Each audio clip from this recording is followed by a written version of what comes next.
Black cisgender heterosexual identified men are killing Black trans women. Black ones. We are not talking about it in the church. Those street guys are already engineers. If they're mixing drugs and stuff together, they're chemical engineers. If you're just like, yeah, let's kill 50 cops just because, that's only a fraction of the Black people that they killed. Wait, now you're talking about my wife. For those of you who are joining in, we are talking about just the housing in the Black community and owning property, why it's important, and how to get yourself in there. When I think of financial literacy, I just don't think of the classroom work. I think some of it is practical application. I'm scared, especially, calling them to arms, talking about poll workers or poll watchers. That is rooted in history of voter suppression and intimidation. Joe Biden needs to make that a part of his educational platform. Call that shit out. I don't see much value in you speaking in tongues, and yet when you speak in English, you don't say nothing for my people. Many of the reasons why we're dying is because of the conditions we live under that cause our health to be so bad, and that cause it's the food, it's the water, it's clean that shit up first. When their fathers had prostate cancer, I had like a 150% chance of getting cancer, being diagnosed with cancer. I had a friend that did a raw vegan diet, 20 years remission, had thyroid cancer, never had surgery. I'm like, that's what I'm doing. Hey. This week in Black people shit. So this past week, there seemed to have been a lot of chatter with regards to what Black people are doing, from Beyonce's love letter to Black people to people getting canceled for talking bad about Black people. I don't know if y'all hear them sirens out there, but I'm going to just pause for a second to make sure y'all don't hear the sirens. And it's going and it's gone. So from Beyonce's love letter to Black people to people getting canceled for talking bad about Black people, to magazine covers dedicated to those fighting for Black people, to even celebrities being put on blast for stealing from Black people. And with me, as always, to discuss these topics and many, many more, we have actress Janora McDuffie and writer Abdul Majid. Bring everybody in. Hey. Hey, everybody. Hey. Yeah. How's everybody feeling? I'm going to let you know right now, I am a little tired because I just got through filming at 4 o'clock this morning. And Work, Chrystee, work. Go ahead. Yes, all COVID safe. So how about everybody else's week? I ate really well. I went to the gym, watched a lot of good movies. All right. Oh, what was the best movie you watched? Out of this week. This week, I actually just saw Once Upon a Time in Hollywood. I thought that was pretty decent. I saw Jumanji Part 2. I thought that was pretty decent. I saw Bad Boys for Life. That was pretty decent. Yeah, it's pretty decent. It wasn't bad. It wasn't horrible, but I respect everything Black people. So. Okay. All right. You weren't lying. The bar is really low. Horrible movie would be a Black person for me to say out loud that it was trash. How about no you, judgment. Janora? No judgment. How about you, think Janora? The highlight of my week, I don't know if y'all knew this about me or not, but my favorite food, crab legs all day, and I've been perfecting my recipe with the seasonings and the right amount of butter and garlic and all these things, and so we got down this weekend. Yeah. And I've been I was going to get invited. I thought I was going to get invited. It's an open invitation anytime, and then sometimes the crab leg feast is like a spur of the moment thing. All right. So it wasn't planned, but it went down, and I'm really excited about some of the seasonings I'm using. Also throwing some crawfish in there this time, and I was gonna say I suck a mean head, but that would come off totally wrong. So I'm just gonna leave that alone. But just yeah, that's the point. Like that's where all the juice lies and all the seasonings lie. Goddamn right it does. What you know about that, Abdul? Aren't you in no, well, you're in Florida now. Huh? You're in Florida. Nothing. Yeah. So, all right. but wait, Chrystee, before you head on to jump into our current events, talk about what it was like filming something in the world of COVID now? Like, what kind of precautions did you have to take, or how different was it from a normal set, or normal as in set of old pre-COVID? Yeah, no, I mean, it was very interesting to film during this COVID time. I mean, we had to get tested, and then every day people were getting tested and getting their tempers checked all day long. I have to give a shout out. The show is called The Bay, and they are Emmy winners. It's on Amazon. And they really kind of kept their stuff just going. Like, I'm really proud of what they're getting accomplished, but they filmed for like a whole entire month. And yeah, I was just happy to be a part of it. So yeah. Congratulations. Thank you. All right. So let's jump into our topics. So, I'm sure folks are like, we ain't talking about your private life. Well, it's nice on weeks so we aren't pressed for time.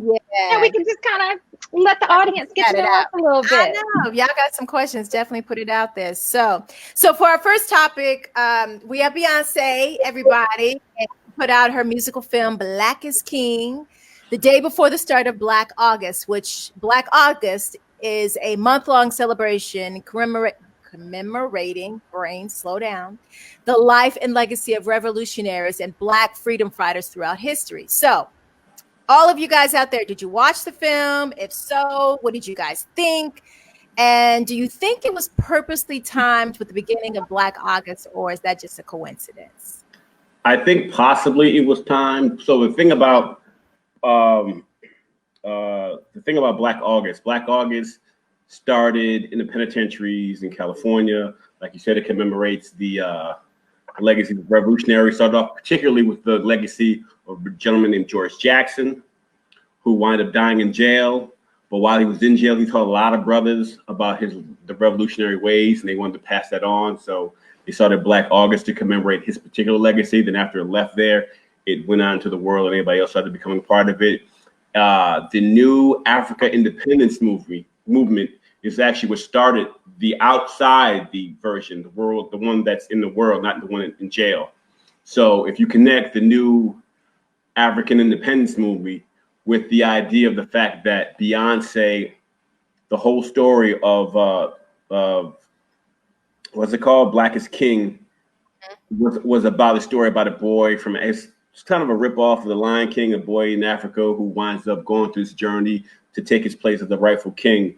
If you put those two stories together, I would say I don't think it's a coincidence. I kind of do think that it was rightfully planned, and I think, knowing Beyonce, she doesn't do anything happenstance. She seems to be like a perfectionist. But I did see it. I liked it. I liked a lot of the different songs, the colors, it's music. Beyonce can't really do a bad job when it comes to her performance, singing, and visuals. Like, the story was, I don't know, rudimentary. Maybe that might not be the perfect word for it, but it was a basic story about. Rudimentary. Can you explain what rudimentary means? Basic. Oh, well, there you go. Did you know what that word meant, Janora? I did. I'm just holding my tongue until it is my turn to talk. I'm being very. Go ahead, Janora. It's on you. And the first thing I was going to say, well, maybe it was the third of the fifth, but either way, now that we're on it, I would never use the word rudimentary, basic, or rip off in the same sentence as Lady Queen Bee, Beyonce herself. Abdul, well, I'm about to come for you. You need to talk to Carrie Hilson, because Carrie Hilson can tell a lot of stuff she ripped off. All right. Well, before we go into any of that, let me rewind. The second thing is, Abdul, thank you for breaking down Black August. And I had never heard of Black August until 5 days ago when it became August of 2020. And I just think, even though it's been around from the 70s, I think now that we are in this movement and moment where we do want to recognize not just pioneers from the civil rights movement, but pioneers or activists, I think we are more aware of things such as Black August. Saying that means it was absolutely a coincidence, if you ask me, because I don't think I'm alone in not being aware of Black August. Not to say that my knowledge base is the same as Beyonce's knowledge base, but I do think that what she was doing and planning was months and months, years ago, to come up with okay, I don't know the exact timeline, but I know it was pre-George Floyd, pre-breaking the chains of our minds as Black folks. So I just think it was just well timed and a coincidence. The run up to it was about a year because they did it off the heels of The Lion King, because she was sort of upset about certain things that happened, stories that were not told within The Lion King that she wanted to tell, specifically the story of the song The Lion Sleeps Tonight. That the gentleman who actually wrote the song The Lion Sleeps Tonight, Disney stole the rights from that guy, and he never got any credit for or royalties or anything for that song because they sort of ripped it off and adjusted a little bit. So if you look at the beginning of the movie Black is King, she uses the actual song from the gentleman, the original version, so that he could get royalties from the song.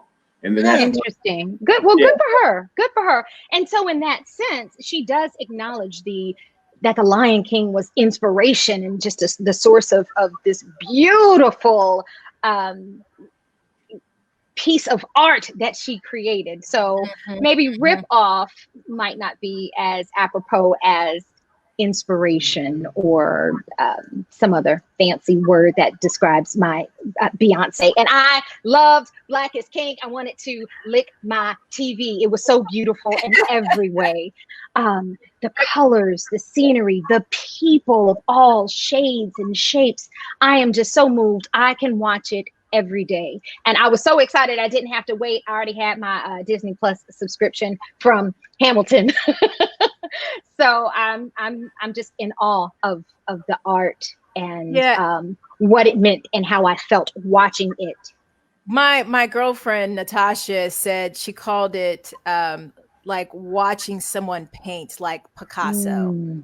Like you're just watching. You can't look at the film as though, because a lot of people, some people really loved it. You know, I posted it on my feed and asked people's feedback, and some people really loved it. Some people didn't, because they were like, well, I didn't get it, because they were looking for something that was more like a movie as opposed to just like this art of songs and imagery.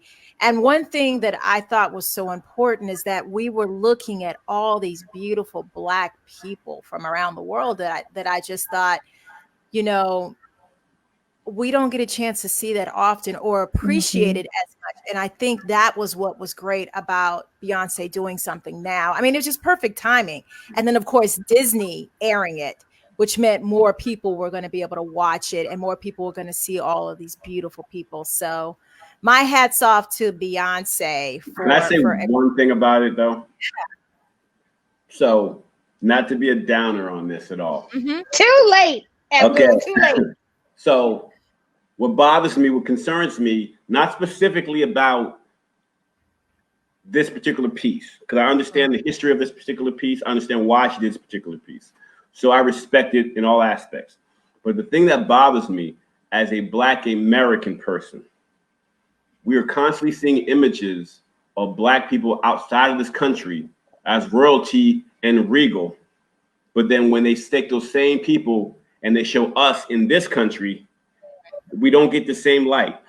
We don't get the same reverence. We don't get put on the same like something as simple as the fact that the Cosby Show back in the day, people thought wasn't realistic because the two Black people were doctors and a lawyer. Or the fact that a show like Boomerang, people criticized the movie Boomerang because the whole office was a bunch of Black people living well, doing well, living the good life. Like the fact that I respect the show, like what Chrystee did, the movie Media, was the fact that it showed us in a particular light that they never tend to show us. And I'm tired of seeing everybody from our culture, from Black Americans, portray other people as regal and us as Negroes. And other words that I can't say on this show. Yes. I appreciate you. So that was my only concern about that. Is like every time, like, go to the history of Beyonce videos. When she shows Africa, she shows them as regal. And then she shows us as having gold teeth and stomping in the dirt and chains on her neck and doing all sorts. Like look at the videos for Lemonade. Look at go through the timeline. I'm not making this up. That's, I don't think I've ever even thought about it like that, but you might have something there. And I'm really going to start going back and looking at things. But you're right. Now that my brain is going back on some stuff, and I'm like, yeah, that is what I see a lot. And just a shout out to Susan Banks, who wrote Media. She's also an Emerson alumni. Woo woo! So big shout out to her. But yeah, she definitely took a black family and gave them life, and in this high power. Yeah. So yeah, big shout out to her. Go ahead, Janora. Yes, shout out. Love Media, Emerson. And Abdul, I think that's a good point that you make.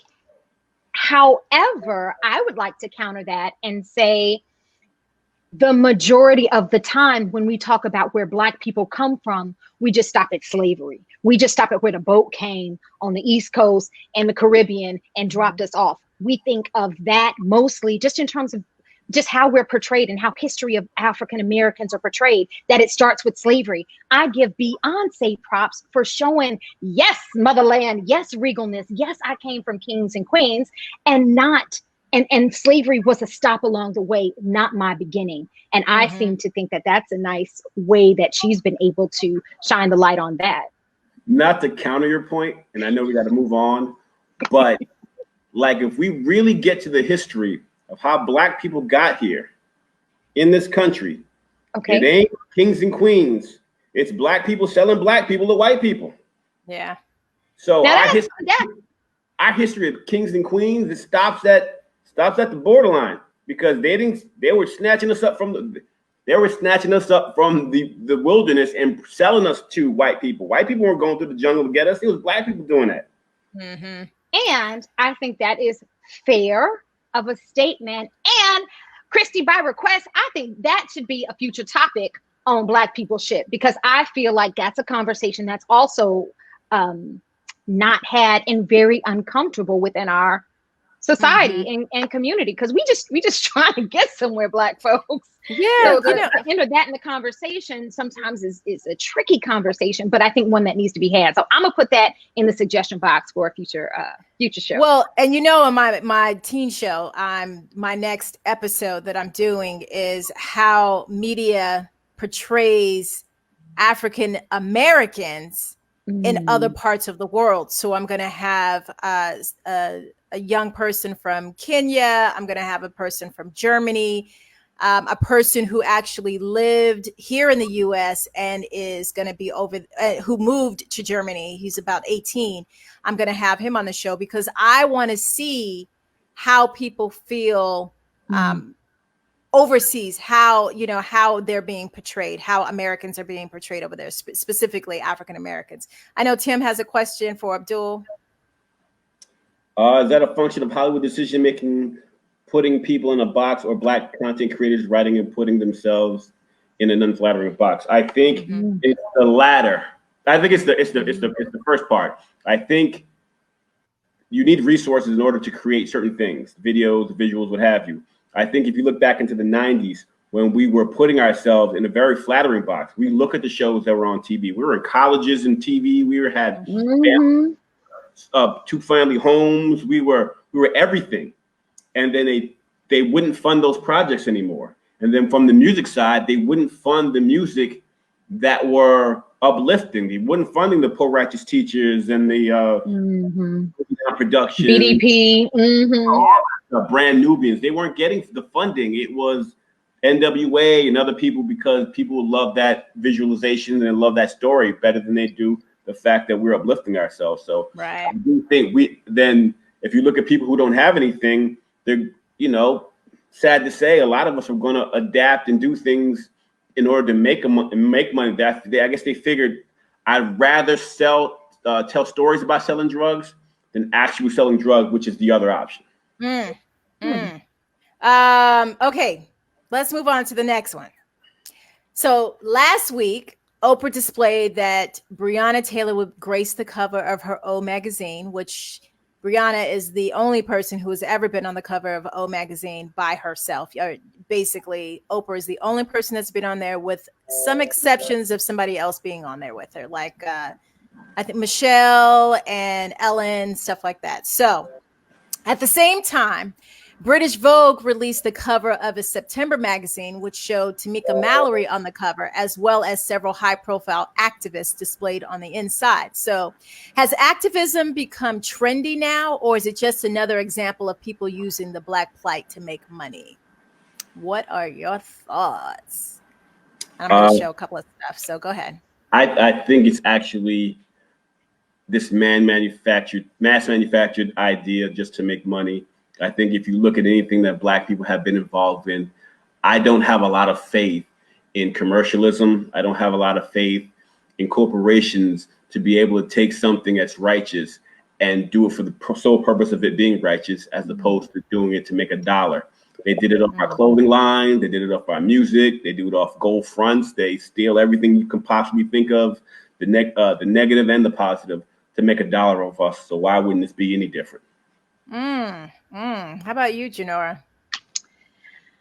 You never truly know the intent. I mean, granted, we are in a capitalistic society, so probably dollars and cents is somewhere in there. But either way, I'll take it. Daggone it. Not only did Vogue UK have that, it's also the first time they had an African-American male photographer shoot the cover, similar to the conversation we had about Viola Davis a few weeks ago with Vanity Fair. And because their primary audience isn't Black folks, so it's not these stories preaching to the choir, it's a whole new audience that might not even be aware of some of the activism or some of the stories, or maybe too afraid to engage in conversations and ask those questions. So now they can pick it up and read why Black lives do indeed matter. Right. And that it's global. We got brown folks around the globe. Yes, UK, whether it's make a dime or not, I fully support this Activism Now episode and movement or edition of the magazine. Can I ask you one question before you answer, Chrystee? And maybe. Both you guys can actually answer this, because it's a question to both you guys. Do you think the intent now, both you guys are actresses, do you think the intent now with Hollywood having all three of us know that Hollywood is having this big push, Black production, Black production, Black production. Do you think that intent is righteous, or it's to make money because we know that the trend now is Black? Because if there's no difference with that, then what's the difference with the magazine cover? I have the same answer. I'm sorry, Chrystee. No, go ahead. Because I know I've been talking. No, I love it. Go ahead. My answer's still the same, Abdul. Sure, if at the end of the day, Hollywood wants to see themselves as PC and know they'll get a few extra coins by being pro-Black in this next chapter, fine, I'll take it. Because you know what's even more important, whether or not their intent is righteous or not, is that little Black boy or that little Black girl in the Midwest or in the South who doesn't see themselves, and now that they do and they get the chance, and not just see themselves as actors, see and hear their stories as writers, or all of the content creators that make up Hollywood, shoot, that changes lives. Oh, and not just for that little Black boy or that little Black girl, but also the white folks who get their idea of what Black folks are like based on TV. So now if I'm white Susie and the only person I know is my bus driver, and this of course is pre-COVID, no, post-COVID now, but either way, I'm cutting myself off. The point is for Susie to now see Bill Cosby. Oh, that was a bad example. But what I was just trying to bring back the example of positive Black images. Yeah, but if she can now base her opinion seeing different Black stories than the drug dealer or the single mama on welfare or whatever, then that's a win for us too. That'll make Susie grow up and think differently about Black folks when she's hiring or whatever, when she makes a friend or when just fill in the blank for the example. So Abdul, I do not disagree that there's probably some shady shit in terms of the intent, but I think what's greater is what will come from it. So for me, I feel like that I'm in between the both of you guys, because I'm excited, happy, grateful. Yes, let's get it out there. Let's make it happen. Let's allow these stories to be told. Where I have a little bit of a fine line is, who are you picking to bring these stories forward? Are you picking the same people that tell the stories every single time?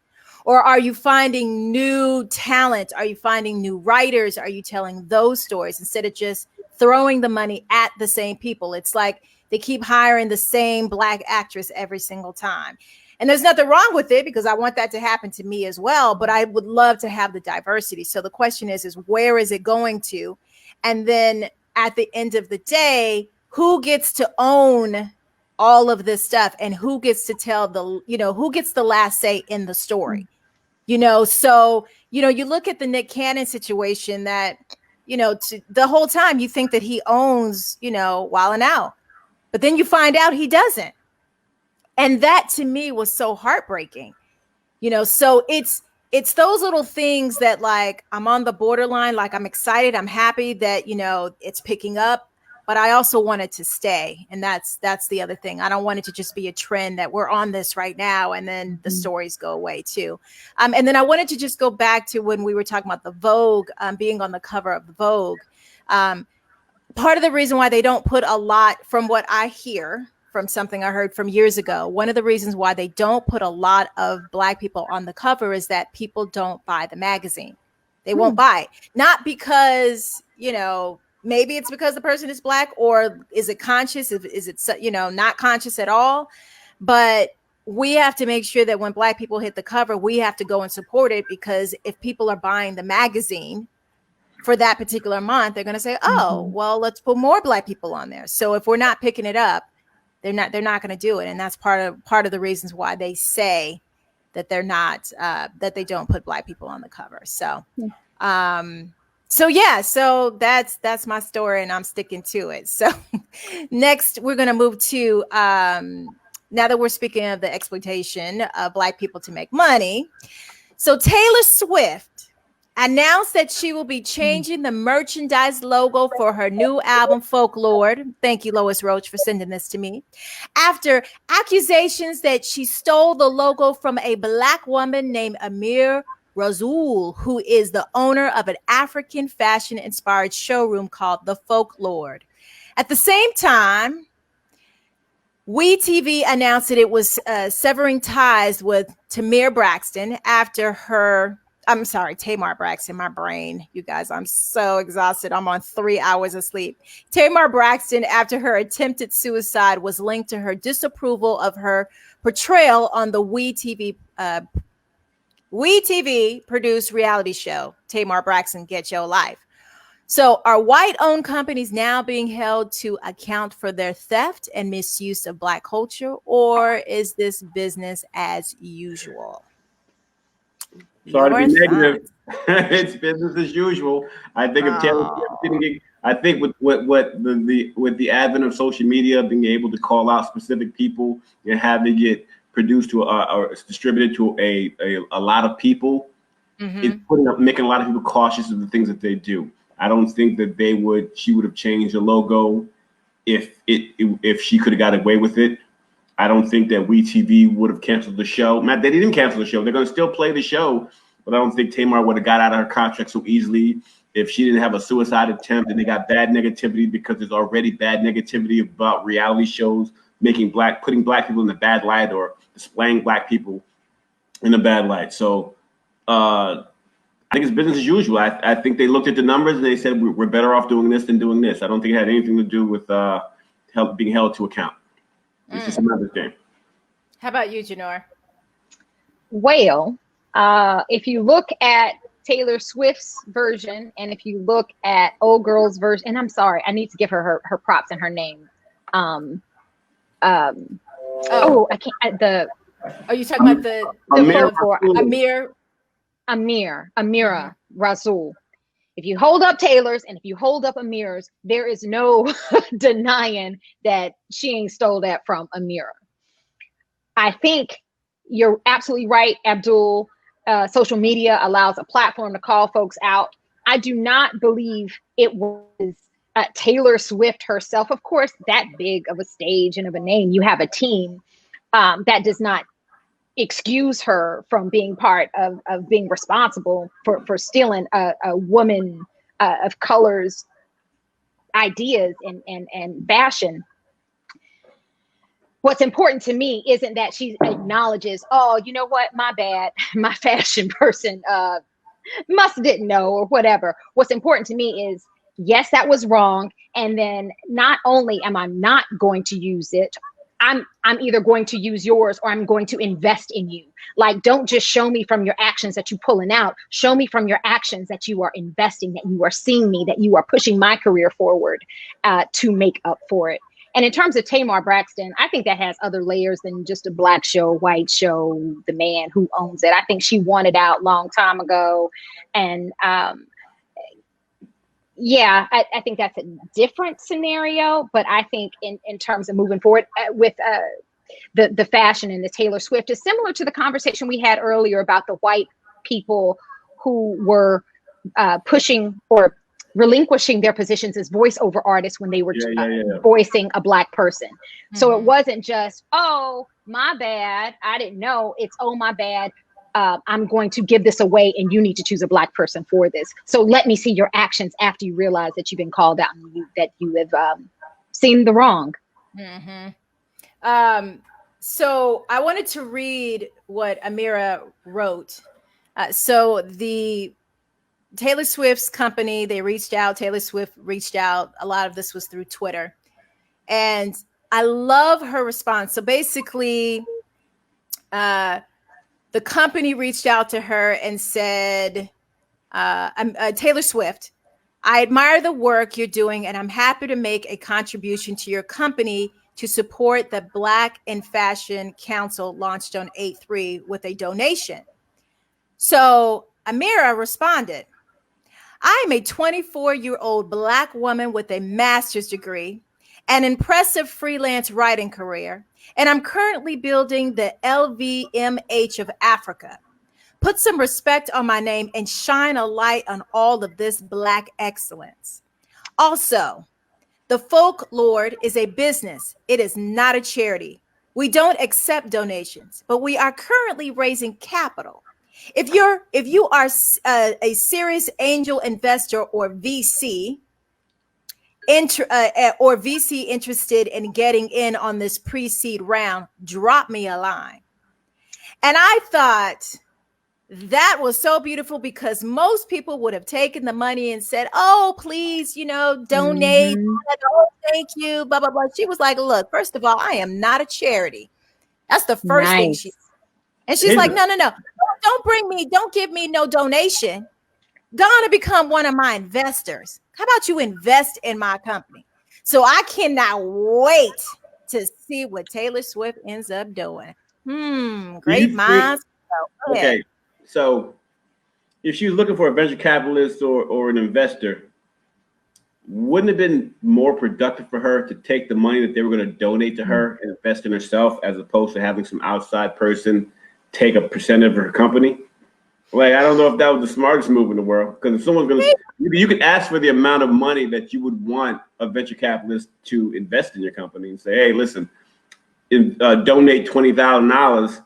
That way you don't take a piece of my company and I have the capital that I was looking for anyway, as opposed to saying, hey, you want to be an investor in my company. Now you're going to take a quarter or 50% or whatever it is that you're planning on. Right. But I don't mind. I don't mind somebody taking a percentage if they're giving, a couple of $1 million to help my company really thrive, as opposed to you giving me $20,000 that you can spend $20,000 just doing PR work in a matter of a month.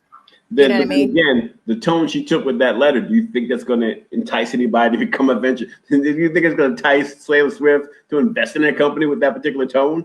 I think so. I think she came with it. So I'm definitely going to invest. And maybe Taylor is like, okay, she really called me out. I do need to step up to the plate. Mm-hmm. And maybe Amira watched enough episodes of Shark Tank, I know I have, to know what she was talking about and in terms of offering that kind of stake in her seed round. So I'm all about it. Go ahead, girl. She got my vote. I am too. So let's see. Chris actually agreed with you, Abdul. It absolutely would have been better to take the donation. And then Natasha, wait, I don't know, it just went away. Natasha Adams said because if they have a percent, they won't let it fail. Yeah, I mean, I don't know if that's actually true itself. There's been companies who've invested in other companies for the sole purpose of letting it fail. Look at Microsoft, what they did to Xerox. They stole all the information and then they purposely let them fail. Well, like, and that's the same. Buying companies and letting them fail is what the Bain Capital did when they buy out companies. They gut them and they let them fail. They do it all the time. That's nothing new. Yeah, and that's also the same thing too. I mean, if you ever think back on King Culpepper when that letter came out with Sony, how they were saying if Kevin Hart didn't promote because he wanted extra money to use his Twitter account.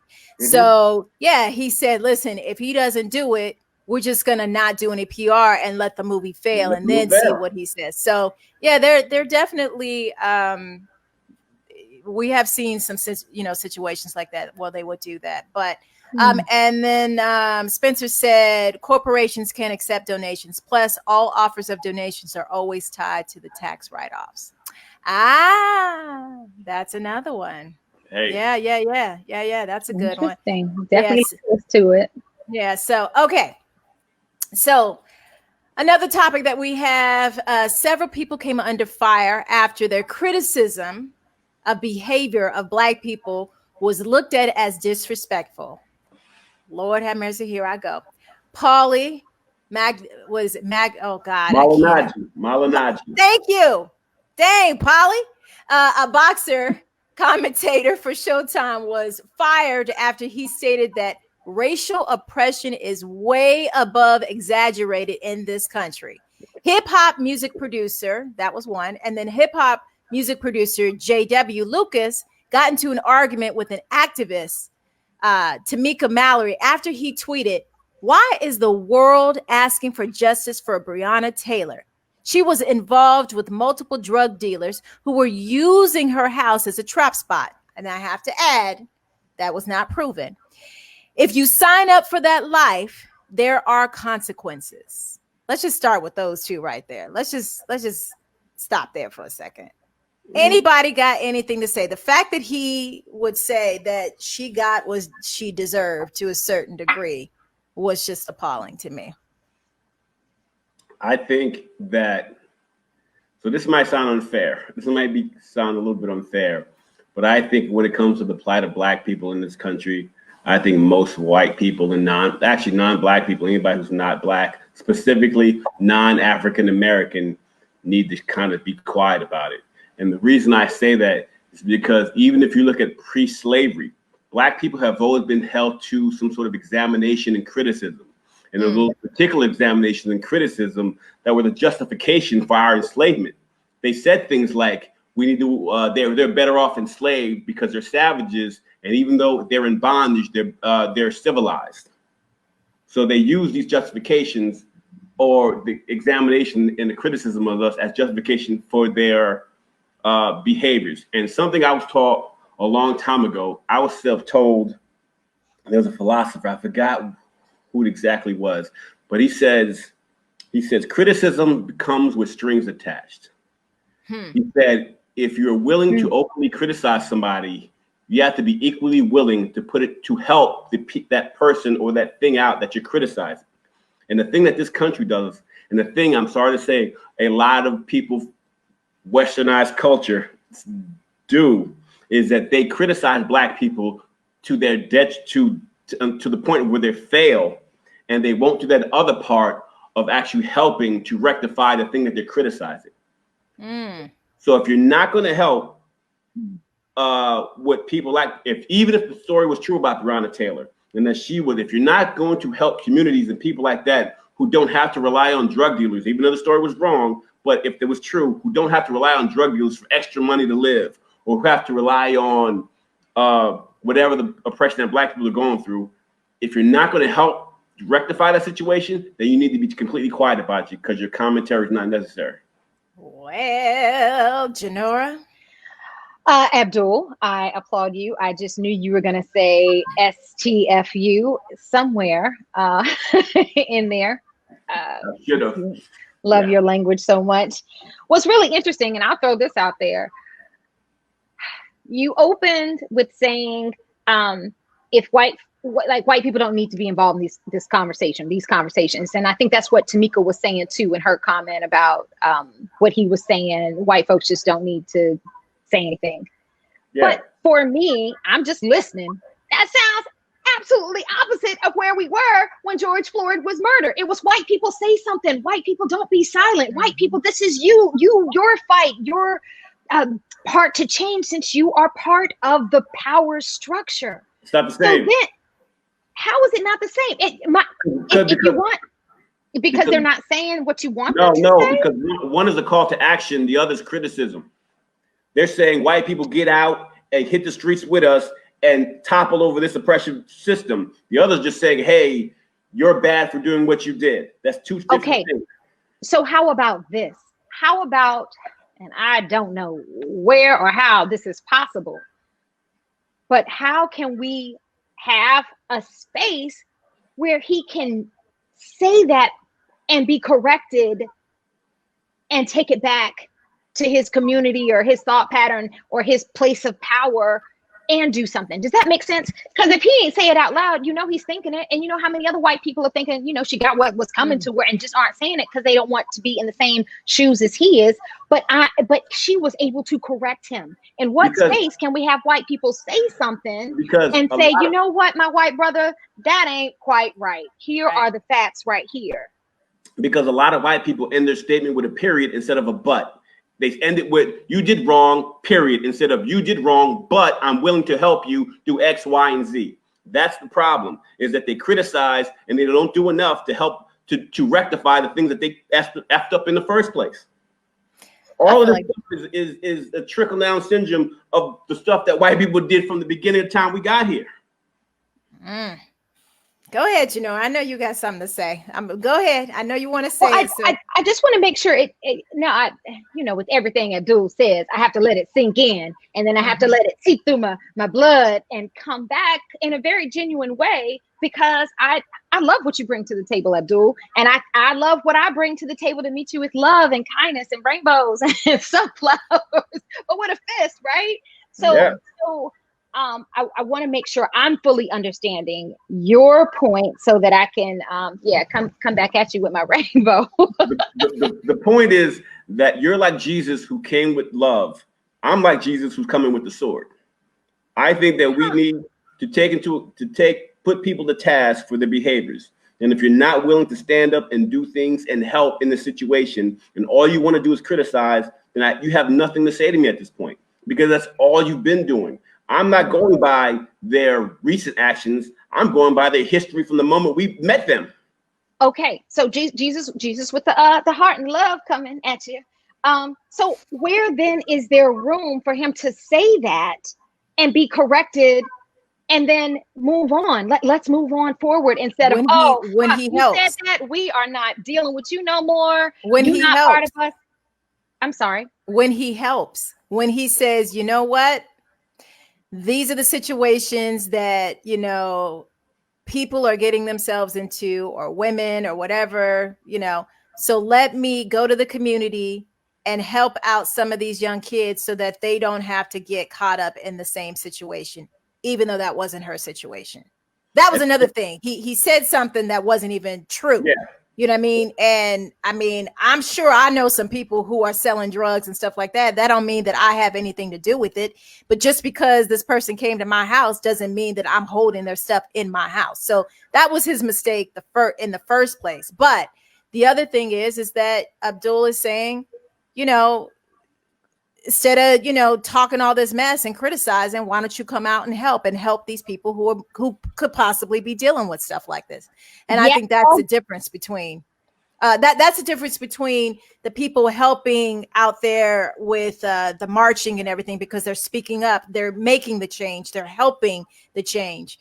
Whereas opposed to people like this guy who's making money off of Black people, because if people don't know, he's a record producer who is producing a whole bunch of little rappers, Little Uzi Vert. I think he did Little Yachty. I think there's a couple other ones out there he's produced. And to add on to that, sorry, not to let you finish. Pauline Malignaggi, another one. He's benefiting off the boxing industry, which is undergirded by the black people. Mm-hmm.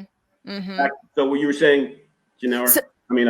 Chrystee. Yes. So here you have this guy who's making money off of people who are, talking about drug dealing and gang banging and whatever the case may be. But yet you're criticizing this woman who had nothing to do with any of it. But so I guess his whole point is here you are making money off of black people saying all this stuff, but you're not helping them. You're not helping the people who probably needs their help. So go ahead, Janora. Oh, I absolutely agree with you, Chrystee. I just hope then the next step is that, let's just say he wants to help, that we allow him to. I just don't want to just cancel folks out all the time. I mean, I don't know. I mean, history and time will tell, but I want the community for us to be let people have a second chance. Let people learn. And again, similar to the conversation about folks making money, I don't know his true intent. Is his true intent, oh, shucks, I'm about to lose all the rappers off my roster? Or, oh, man, I see the error of my ways. I don't know. But if you are about to open up a boys and girls club in the hood, go for it. I believe in that, too. I believe that people should definitely get a second chance. And, the people that I'm trying to cancel who who don't care, who just want to criticize. But no, if you want to make a change and change your ways, there's a lot of times I've made mistakes and a lot of things that I probably said that might not have come out correctly, even on this show. But that doesn't make me a bad person. And it doesn't mean that I think like that all the time. If somebody corrects me, I'm willing to make the change. And if he's willing to make the change, let him make the change. I think that, to one, he had a back and forth with Tamika Mallory. He had a back and forth with Tariq Nasheed. And he said some outlandish stuff like, I could run Black Lives Matter better than you can, or I'm more equipped, blah, blah, blah. But the point of all these stories, if you look at the theme of all these stories, it is the fact that in every particular story that we have, it is Black people move the needle. Black Americans specifically move the needle. We move it in fashion. We move it in music. We move the needle when we decide to step up, use our voice, and do something with it. And I think a lot of people see that, and a lot of people are parasitic and they want to benefit off of it, because even down to the Beyonce thing, it's symbolism. It's beautiful. All that money is going back to Disney. All of it. Mm-hmm. The stuff with black people support the Vogue cover. It's going back to what's the company that owns them? Whatever that media company is that owns like Vogue and Weeder and all that other stuff. Like, money's going right back to them. Everything that we do is going back to everybody but us. And at a certain point, we need to cut the ties and do something, or at least force them to put us in a particular position that we benefit off of our own labor. It's college sports. It's professional sports. It's fashion. They take stuff from us and then they take it to Europe and they go, oh, this is the new style. I remember they were trying to give Kim Kardashian credit for like box braids or some craziness like that. I think my point and the theme of this whole thing is the fact that Black people, we are a shining light. We are people who are so creative and have so much expression, and everybody seems to want to take the monetary gains from it and never give back to anything that we do except for gestures and symbolism. And I'm personally sick and tired of it. Okay, so on that, Abdul, you can drop the mic. You have no disagreement from me. My question then in that case is how? Like, how do we go from consumers to owners? Well, look, Faye just said speak, but then we have to support each other. Yeah. So the thing about the Pauline Malignaggi thing and the thing you were talking about, we can go back to the Bible, which we spoke about before. The you come with love, I come with the sword. One part of the Bible that Jesus and Prophet Muhammad and Moses talked about was words and deeds. That your deeds have to support, or your words have to be supported by an action. And that's the problem with a lot of Black Americans with what's going on in this country, is that their words aren't supported by an action. Reparations would be great. I'll take it. Cut me a check. We deserve it. Support HBCUs more than you've been supporting us.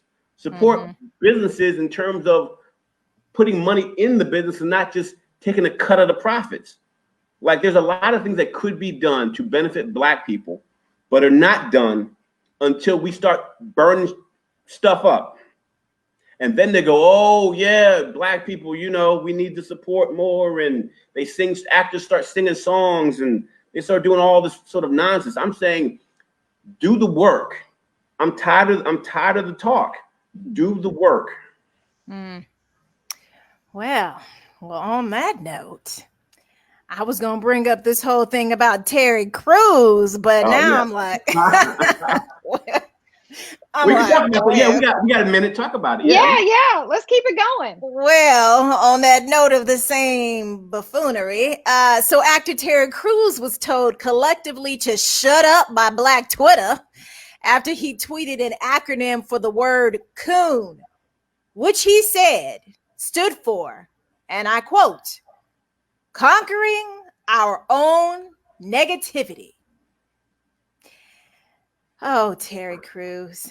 I support Terry Crews as a Black man. I don't like to publicly put down Black people as a whole, right? Just as a whole, I think that we are better off empowering each other than we are tearing each other down. But sometimes people do and say things that you need to tell them, okay, now it's time for you to sit down because you've been doing too much.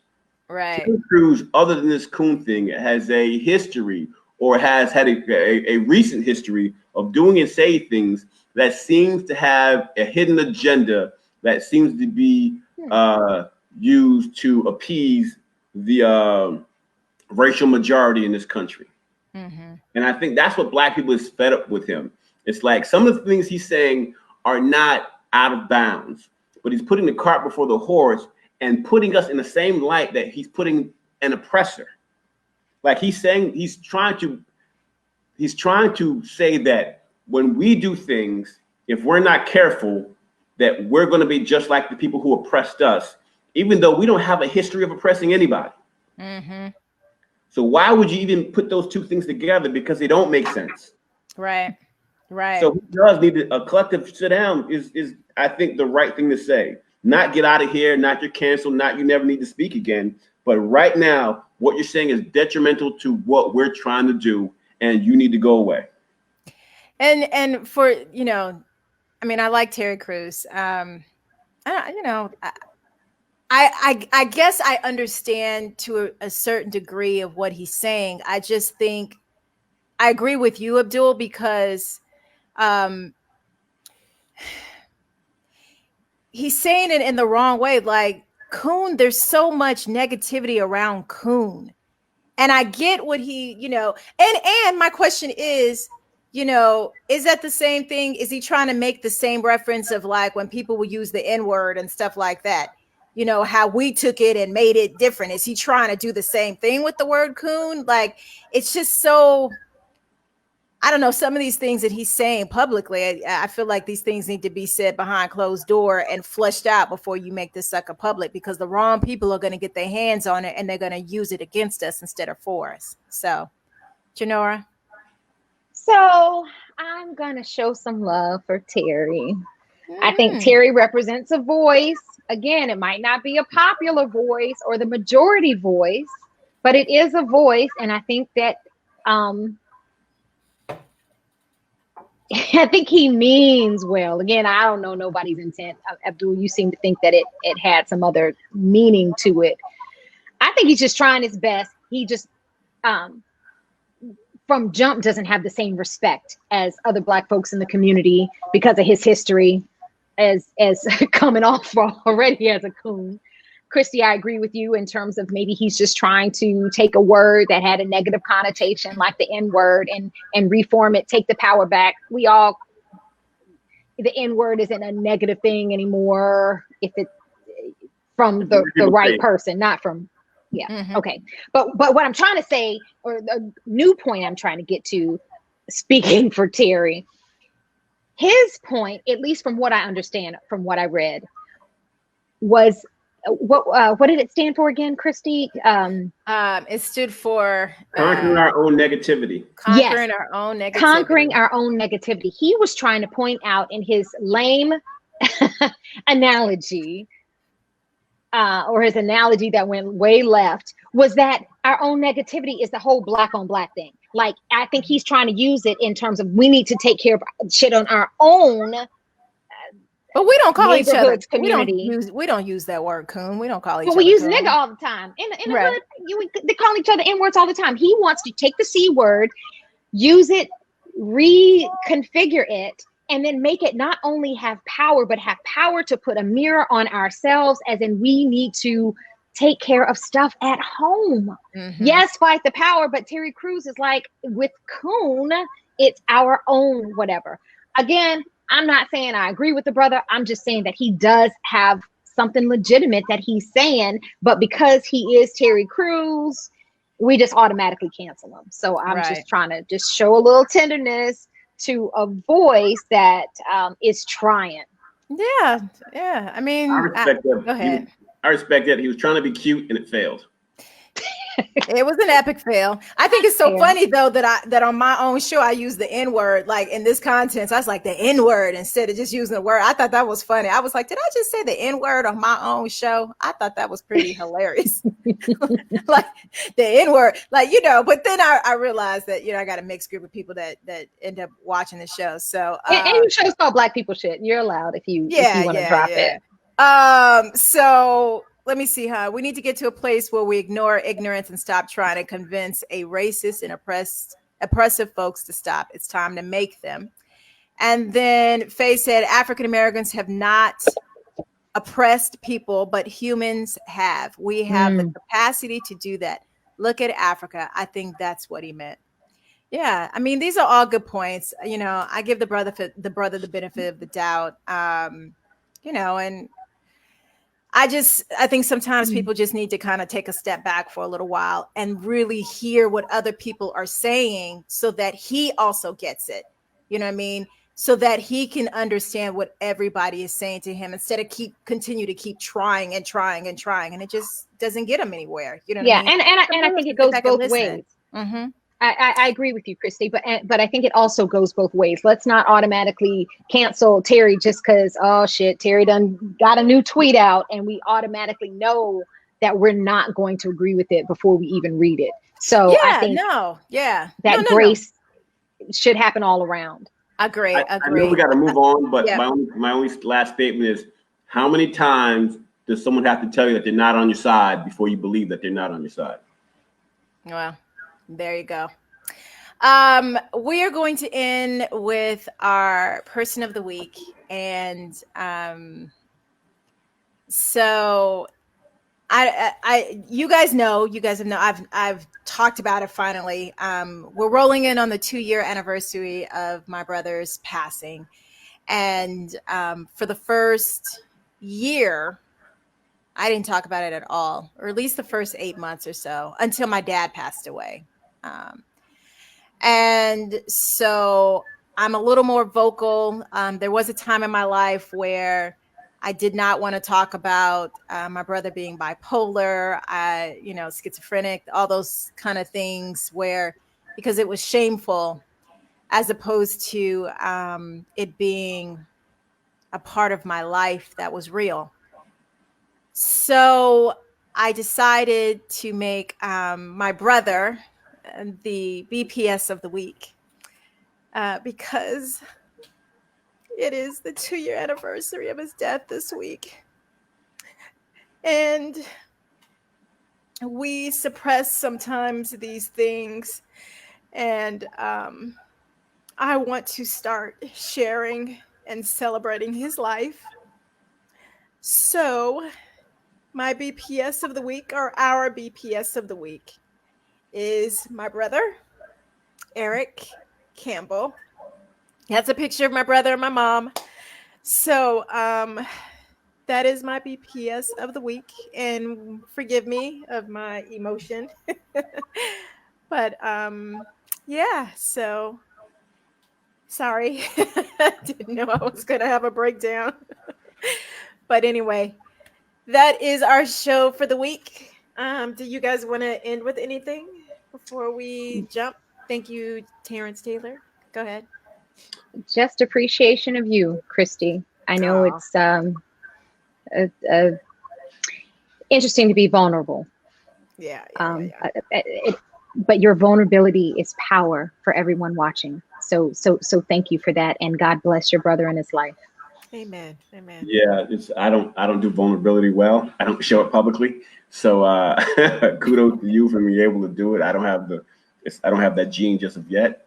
But we support you and we love you and we're praying for you, and we hope that with the things that you're doing now, the things that you're saying, and all the things that you will do in the future brings you and your family healing. Thank you. Thank you. Thank you. So with that, we are going to end the show. Thank you, Faye, for the love, and Chris and Terrence. I appreciate you all.